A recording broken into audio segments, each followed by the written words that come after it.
O outro aqui é o Serge Bloch, esse é bem mais contemporâneo, nasceu na década de 50, né? É um artista em atividade.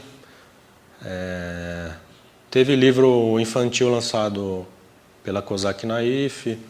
Também lembra bastante o Steinberg pela concisão e por essa brincadeira com ambiguidade que é tão marcante da década de 50 e 60. Então a gente vê aqui, são dois trabalhos diferentes, né? Um pequenininho ali no alto e aqui o outro, né? Um ali usando a fotografia, bem à moda dessas abordagens dos anos 50. Aqui agora eu vou mostrar uma sucessão assim de vários artistas, só para vocês verem o que é esse humor mudo, né, que eu tanto falo. Cada página, então, cada imagem vai ser de um artista. Eu vou falando o nome sem enrolar muito. Calma aí, aqui. Então, esse aqui é da Eslováquia, é o Dragic. Vocês vão perceber que cada um é de um país e que isso foi para tudo quanto é lugar. E é uma abordagem que lembra muito essa brincadeira com estilos que o Steinberg tanto empregou, né? Esse é um exemplo. O ponto do povo, né? A casa do Isha. Ah, é? Ah, sim, é verdade, é.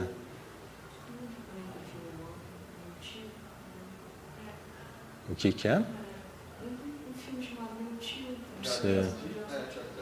A casa antiga, a casa... Uhum. Legal. Bom, ó, bem humor mudo. Esse é da República Tcheca, o Barták. É engraçado assim que quando eu comecei no final da FAO, né, quando eu comecei a pegar mais os livros do Steinberg, eu até às vezes via com os amigos, né, via junto assim. E na verdade eu chamava de humor tcheco, assim, esse humor esquisito, que às vezes nem era tão engraçado, humor intelectual, conciso, né, com essa concisão, eu chamava. E eu via que tinha muito artista do leste europeu que fazia isso, esse tipo de abordagem, aí de brincadeira eu chamava de humor tcheco. E o Barták, no caso, é realmente da República Tcheca. A lei do máximo esforço. É verdade. Esse aqui é o Büttner, da Alemanha. É tudo humor mudo, ó. Esse aqui não chega a ser um cartoon exatamente, mas é do Reber, da Hungria. Esse é do Palomo, do Chile.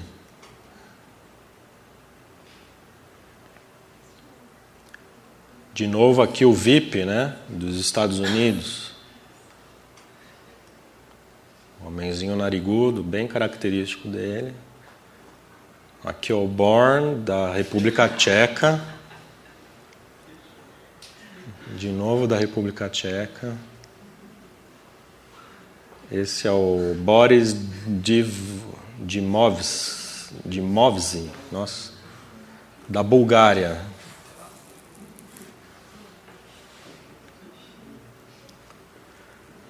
E esse é o Tibor Kajan, da Hungria.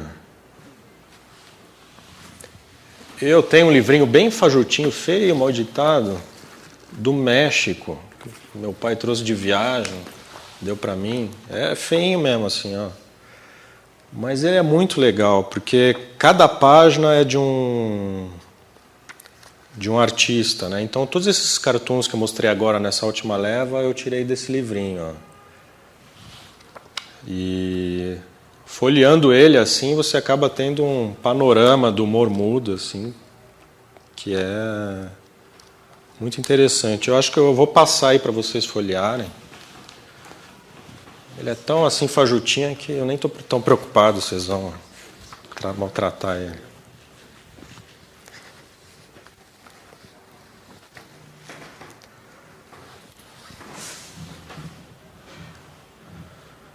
Bom, aqui então eu vou falar de artistas que não necessariamente sofreram diretamente uma influência do Steinberg. A gente tem que olhar assim como um contexto mesmo, né? Um cenário com muita gente fazendo coisas parecidas, com uma atenção a determinadas abordagens.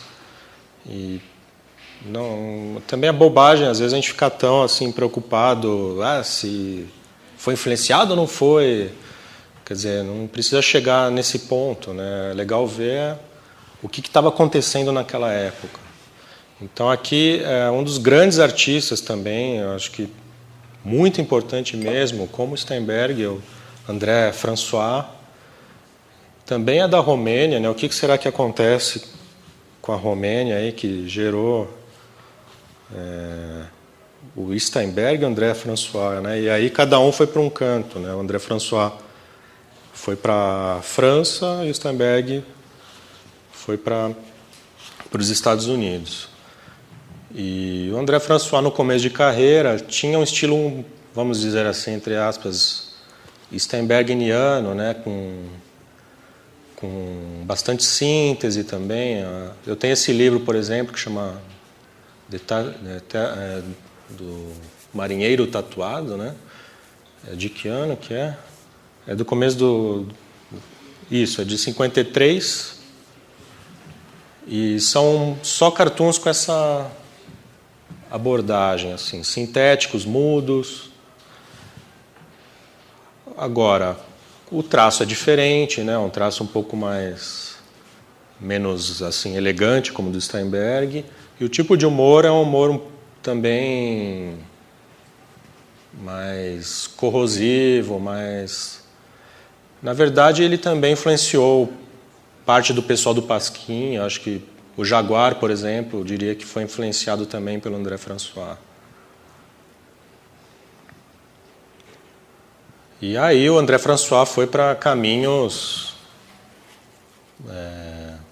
bastante originais, como a gente pode ver aqui, fez inúmeras capas para New Yorker, dentre outras coisas, né? Triste o final da vida dele, que ele fez muito trabalho, assim, os trabalhos dele, os originais deviam ser lindos, quadros, ele usava materiais os mais diversos e pegou fogo na casa dele, ele perdeu boa parte da obra dele no incêndio.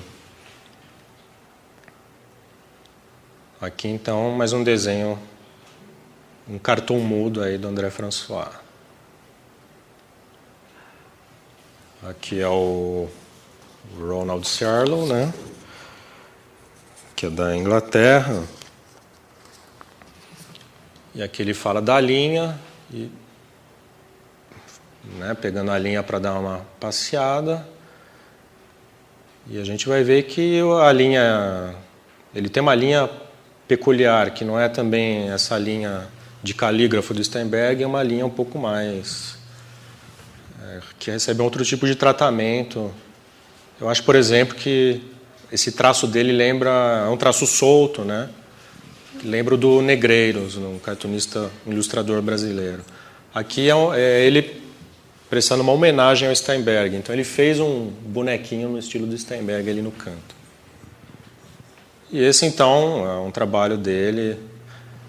Lembra o Steinberg, assim também por essa brincadeira com a decoração, né? Elementos decorativos, um rococó, um art nouveau. Mas ele tem um trabalho com muita personalidade, muito forte. Aqui é o Sem-Pé, que também é um mestre aí do humor mudo, né? E esse eu escolhi um trabalho, evidentemente, que tem alguma conversa aí maior com a obra de Steinberg por essa brincadeira com os estilos, né? Agora, o Sem-Pé também tem as características próprias do trabalho dele, né? O modo como ele pega a perspectiva, ele desenha sempre o personagem pequenininho, sendo visto de cima, em cenários bastante detalhados, né? Então, a obra dele tem outras características também. Aqui é o Folon, que na verdade é muito mais conhecido por isso, né? Mas eu quis selecionar, aqui no caso selecionei algo um pouco diferente do que a gente está acostumado a ver, com traço e também com ambiguidade, né? Quer dizer, um elemento gráfico sendo objetualizado, manipulado.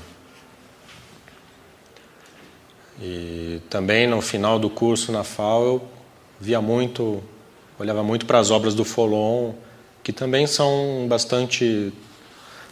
se caracterizam bastante pela concisão, né? Mas com esse tom, assim, com esse tipo de tratamento com aquarela, que é a personalidade da obra dele. É um clima surreal, fantástico, é outra coisa.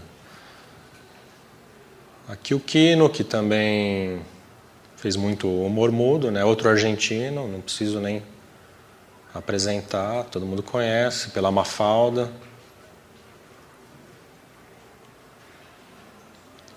Esse aqui é um mexicano, se não me engano. É o Naranjo, do México.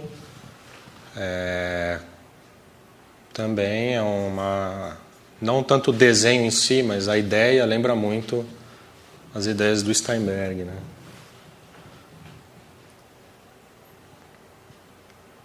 E o Tommy Ungerer, que é bastante também conhecido, muito importante, esse artista, ele no começo, aquele jovenzinho, até pela foto dá para perceber, muito novinho, um artigo na Graphics de 1959, né? Ele nasceu em Estrasburgo e depois de um tempo foi morar nos Estados Unidos e, segundo ele, eu lembro que eu li em algum lugar, ele foi atrás do Steinberg mesmo, era já uma atração para ele, o Saul Steinberg, uma referência. E nesse artigo da Graphics a gente pode reparar, então, nisso que vocês já tanto viram aqui, que são essas brincadeiras com ambiguidade através da contraposição da linha, né? Ele contrapõe a linha e algum elemento fotográfico, algum clichê, algo que vire informação, né? Algo que ganha total atenção do olhar. Então aqui é mais um exemplo do Tommy Ungerer. Aí ele desenvolveu também a obra dele e tomou caminhos que ele não ficou nisso, né? Ele virou um grande ilustrador, um grande cartazista, tanto que o Ziraldo uma vez viu ele dando uma palestra e o Ziraldo estava discutindo cartaz e estava justificando, né, o trabalho dele e ele falou, eu queria ser um Tommy Ungerer, né? Então é isso, é uma baita referência na área do livro infantil, do cartaz. Aqui mais uma dele. Aqui é o Paul Rand, que é um dos maiores designers também, muito conhecido. E também, também empregou soluções que são essas aí que eu estou apresentando, com ambiguidade, né? Também um traço conciso. Ele conheceu Steinberg, mas nunca fez um trabalho com o Saul, mas fez, por exemplo, com o William Stagg. E ele mesmo, né, tinha um desenho próprio, fez livro infantil, tem alguns livros infantis, não sei se 2 saíram pela Kozak.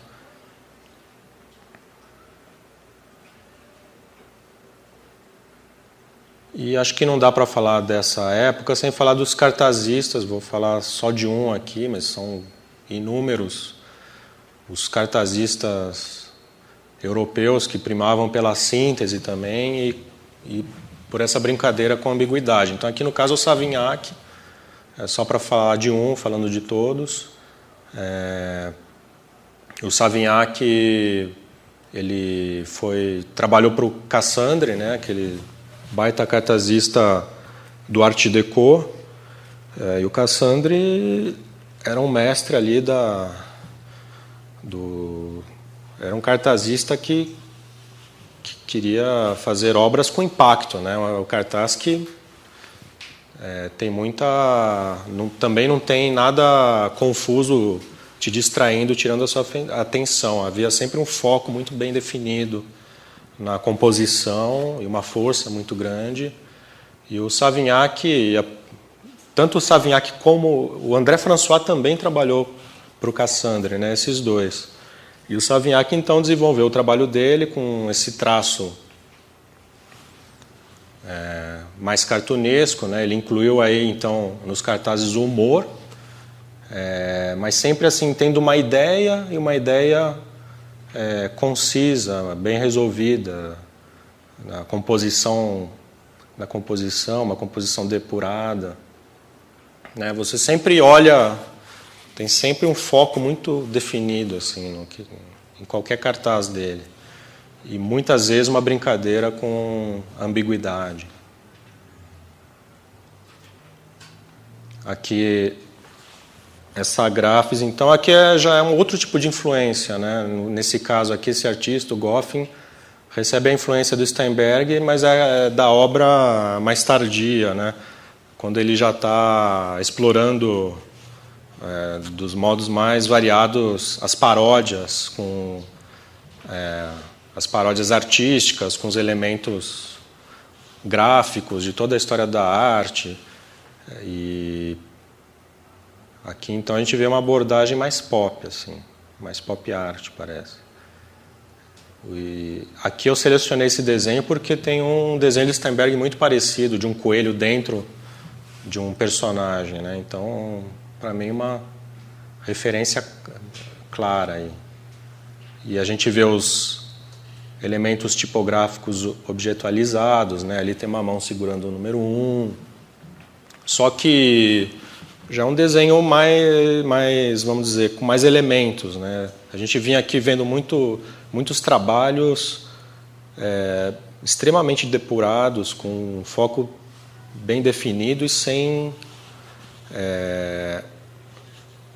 e com muito uso do branco mesmo, né? Do fundo branco. E o próprio Steinberg, depois, na carreira dele, fez muitos trabalhos com composições complexas, e a gente vê que também esse tipo de trabalho também influenciou os artistas. Aqui é o Milton Glaser, que também recebeu uma influência aí do Steinberg, né? Não só ele, como todo o grupo, o Pushpin, né? Era ele, o Seymour Schwast e outros artistas que... Só que também a influência também é outra, né? São os elementos art déco, são essas brincadeiras com paródia que foram uma referência importante para esses artistas, né? São designers que desenhavam, designers e ilustradores. Deixa eu pegar aqui só um trecho do Milton Glaser descrevendo isso. Ó, vou achar, calma aí. Aqui. Não, na verdade é um texto de alguém falando do Steven Heller, né, que é um cara que lança muito livro sobre design. Ele está descrevendo o que aconteceu. Então, ó, no começo dos anos 50, Schwast, né, o Seymour Schwast, comprou uma edição da obra-prima do Steinberg All Inline, que mudou a minha vida, né, disse o Schwast, porque despertou interesse na arte vitoriana e déco. Steinberg, que amava o ornamento futurista, muitas vezes desenhava exagerados edifícios em estilo art déco em seus irônicos quadros, incluindo o Empire State ou Chrysler. Schwast prestou homenagem de um modo diferente, através do que ele chamou de Roxy Style, um pastiche de arte moderna conjugado ao seu estilo contemporâneo, sendo o mais vívido exemplo a capa do gráfico da Pushpin, The Meaning of Dreams. O Milton Glaser também adotou uma variante de art déco, enquanto outros membros da Pushpin, especialmente Barry Zeid, construiu estilos de ilustração inteiros a partir de uma base moderna. Então, é só para mostrar um pouco como chegou a influência do Steinberg nesse caso, né? A gente vê aqui, por exemplo, a objetualização de um elemento, de um número. Enfim, agora eu vou começar então, chegou a hora dos brasileiros, né? Eu vou começar aqui com o Flávio Mota, que foi cicerone, né, do Steinberg quando ele veio para São Paulo, para o Brasil, né, foi para o Rio de Janeiro com Steinberg e o casal Bardi.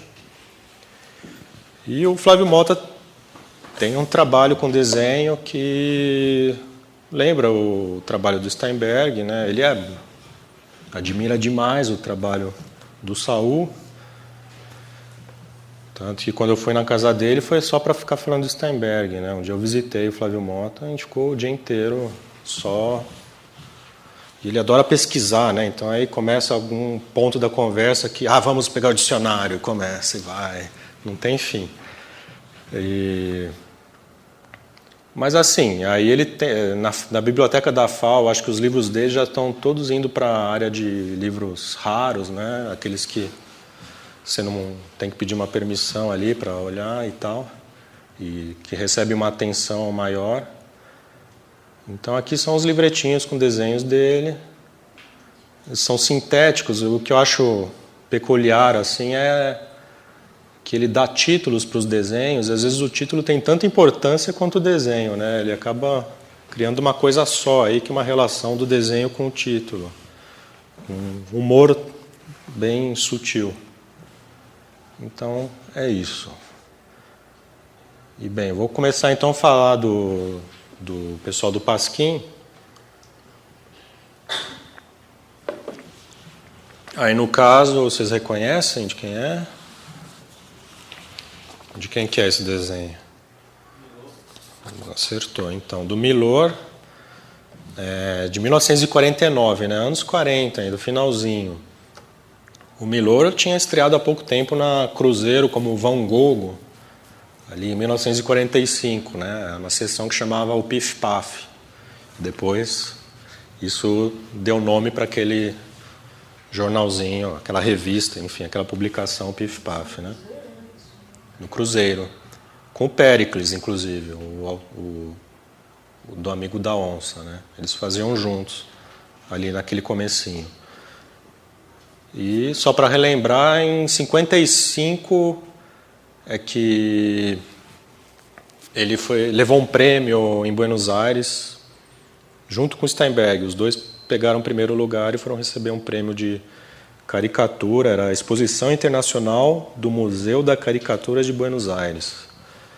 Agora, ele deve ter ficado louco, porque dá para perceber que antes disso ele já era um grande admirador do Steinberg, né? Isso daqui é do comecinho de carreira. Ele já estava atento, então, à concisão aí do Steinberg. Né? Aqui são alguns desenhos, então, do começo de carreira dele. Aqui já é de 53, né? Um folheto de teatro. Aqui eu não sei assim onde isso foi publicado, provavelmente no Cruzeiro mesmo, mas é uma história em quadrinho de 5 páginas, assim. E me chamou a atenção aí o personagem mesmo, né? Narigudo, assim, que lembra o Steinberg. É um Milor, assim, que a gente ainda com esse tipo de traço, né? Depois com o tempo ele foi virando outra coisa. Bem diferente na Veja, né? Então aqui eu acho legal mostrar esse desenho porque é uma influência do Steinberg nessa objetualização dos elementos tipográficos e virou uma marca do Milor, né? Esse modo de escrever o nome dele, né? Cada vez que ele apresentava um trabalho, ele assinava de um modo diferente. Brincando com a ambiguidade do desenho, né? Uma montanha vira o M e por aí vai. O é o sol. Também acho legal mostrar um trabalho que é mais voltado à linha, né? O caminho da linha.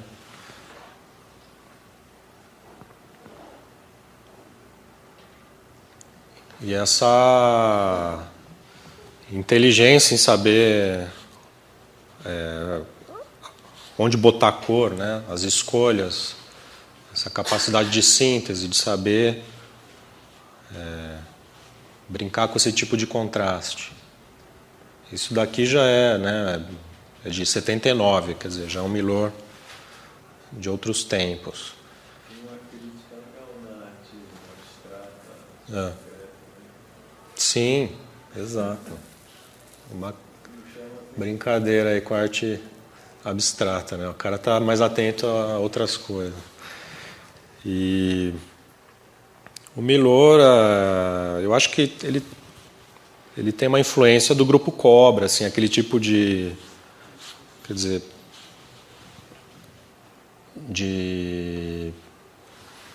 aquele traço mais ele passou a usar tinta mesmo, inclusive nos trabalhos, né? Então virou também, ele desenvolveu outro tipo de abordagem. Pena que não tem aqui, eu devia ter mostrado, mas isso aqui lembra um pouco mais o Milor que a gente conhece, né? Aqui é um trabalho bastante antigo do Ziraldo, né? E esse Ziraldo do começo, então, também lembra bastante o Steinberg. Eu acho que isso daí, ó, como esse jornal Binômio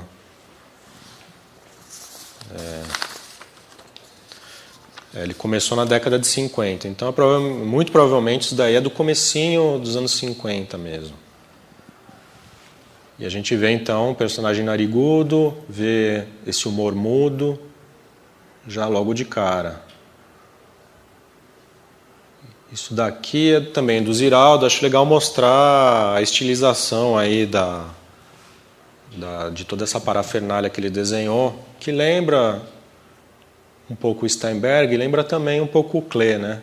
Então aqui é um desenho do Steinberg para vocês verem a proximidade aí de recurso estilístico, né? Então, em alguns pontos, esses tracinhos com bolinha na ponta. E esse cartoon aí saiu na história da caricatura brasileira do Herman Lima, né? Que é de 1963. E ele fez um apanhado geral de toda a caricatura brasileira, desde o comecinho. E o interessante é que, bom, ele concluiu, né, lançou no começo dos anos 60, e é interessante observar, então, alguns desses cartunistas de humor mudo despontando ali justamente naquela época. Então, ao longo dessas... São vários volumes, né? E ele está falando muito do J. Carlos, de um outro tipo de cartoon. E o Ziraldo e o Borjalo são os cartunistas que chamam a atenção dele. Ali ele percebe uma nova vertente, um cartoon mundo aparecendo. Aqui eu acho, por exemplo, que já tem uma influência do André François, assim, inclusive na piada mesmo, porque essa piada com esse cavaleiro aí o André François fez bastante. A influência não é, eles sofreram influência do Steinberg, mas não só, né? Outros cartunistas dessa época também influenciavam o pessoal do Pasquim. Então, provavelmente, os franceses que publicavam na Paris Match, como eu já citei aqui, né? O Mose, o Chaval, o Bosque, o Tré, o André François, com certeza, todos admiram muito. Aqui, então, já é o Ziraldo mesmo, o trabalho dele foi ganhando personalidade, ele continuou fazendo homenzinhos narigudos, mas o humor dele, no geral, não é mudo, né? Eu peguei e falei, deixa eu olhar direito o Ziraldo. E grande parte dos cartoons deles, na verdade, tem até muito texto, ele ainda resolve desse modo, né? Com esse modo de escrever, então o texto ainda fica grande. E tem uma presença gráfica no cartoon. Isso aí é na época do Figueiredo. Aham, total, né? E na verdade é isso, né? Quer dizer, o Steinberg, que eu mostrei aqui, ele é um cronista, né? É um cara que brincou muito com paródia. Tem toda uma complexidade o trabalho dele, e aí a gente vê que a influência chega dos mais variados modos, mas não é que você pega, por exemplo, os artistas do Pasquim, eles não estão assim, eles pegaram algumas peculiaridades da obra do Steinberg, mas né, mesmo o humor mudo, se você for ver, eu vou mostrar aqui, é mais o Borjalo que foi fundo que explorou mesmo o humor mudo. O Jaguar não explorou tanto o humor mudo, nem o Ziraldo, nem o Milor. Então, todos admiravam muito Steinberg, receberam algum tipo de influência, mas aí cada um desenvolveu o seu trabalho. Então, aqui, por exemplo, para terminar o Ziraldo, é também um Ziraldo que já não lembra muito o Steinberg, apesar, nós vemos aí personagens narigudos, uma certa síntese e tal, mas eu vejo muita influência, por exemplo, dos cartazistas mesmo. Então ali vejo influência até do Cassandre, né? Tem o personagem do Bonnet ali bebendo, como se fosse uma referência, uma homenagem. Enfim. O pessoal do Pasquim falava que ele era o Picasso do grupo. Isso, então, Picasso vale a pena citar, né? O Steinberg é uma referência, mas eles gostam de trocentas outras coisas e cada um desenvolveu o seu trabalho de modo bastante particular, né? De fato, o Ziraldo cita o Picasso, né? Nas entrevistas, é uma referência importante.